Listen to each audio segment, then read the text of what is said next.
Addendum time. I haven't done this.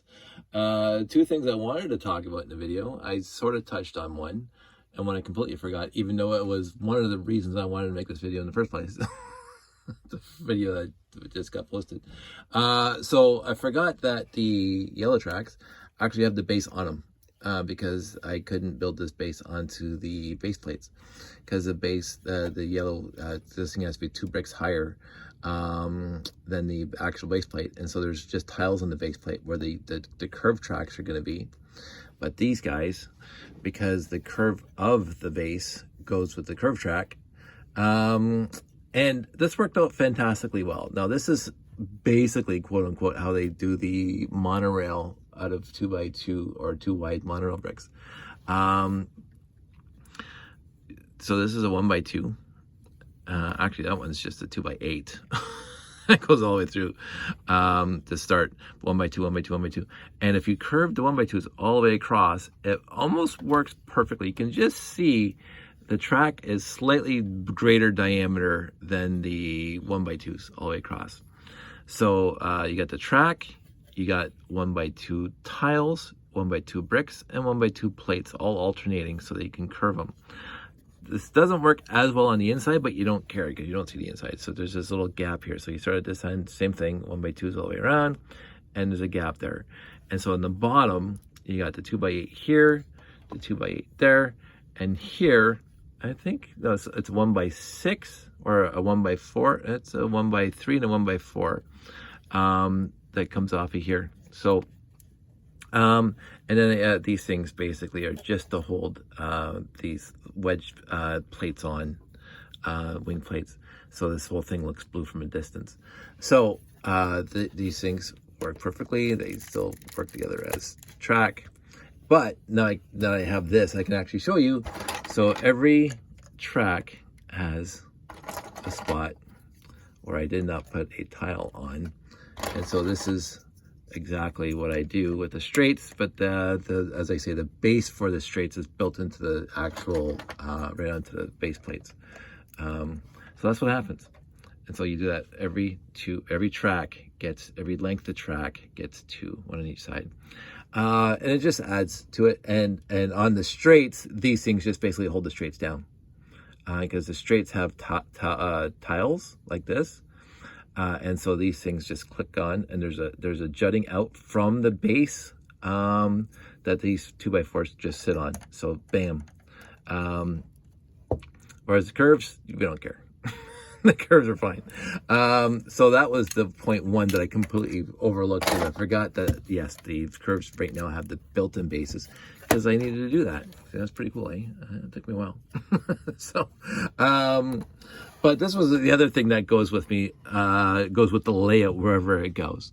So this is the world, quote unquote, world tour plaque of this layout. Now, Brick World wasn't this guy, but it was the beginnings of this guy. So I do include Brick World in this.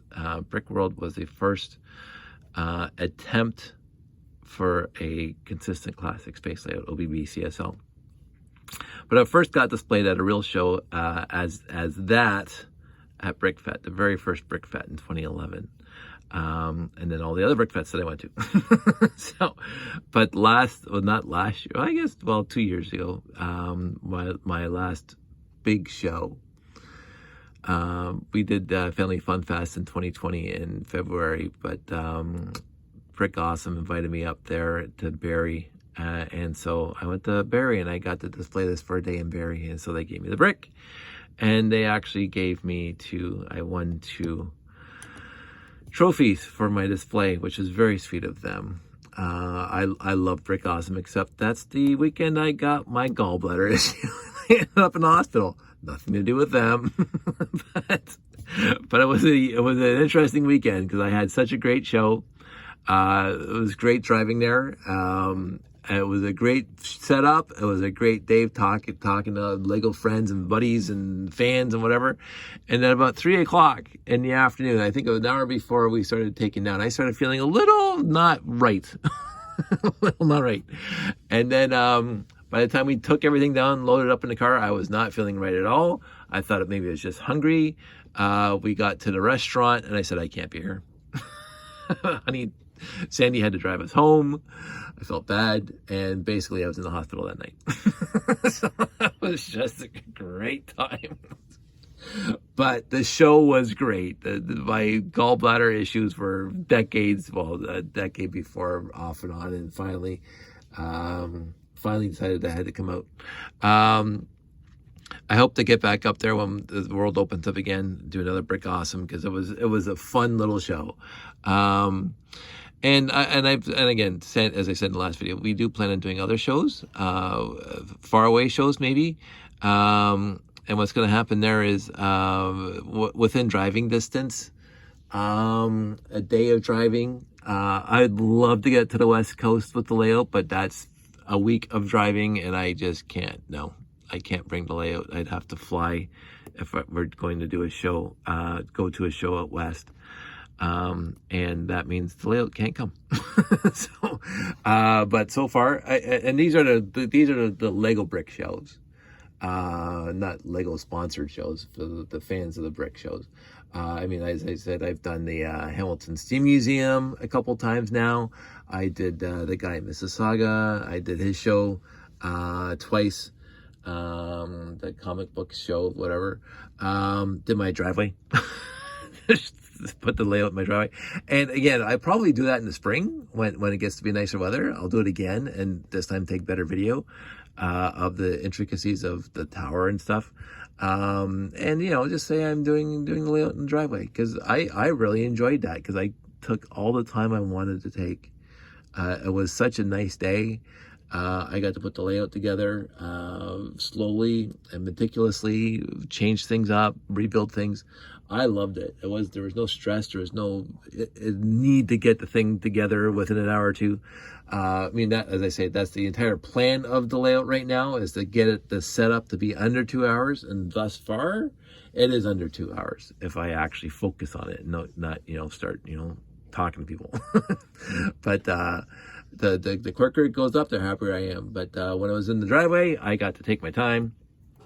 But anyway, so I have my curves in there underneath my straights, and so it all fits together like that. Bing, bang, boom. That goes there.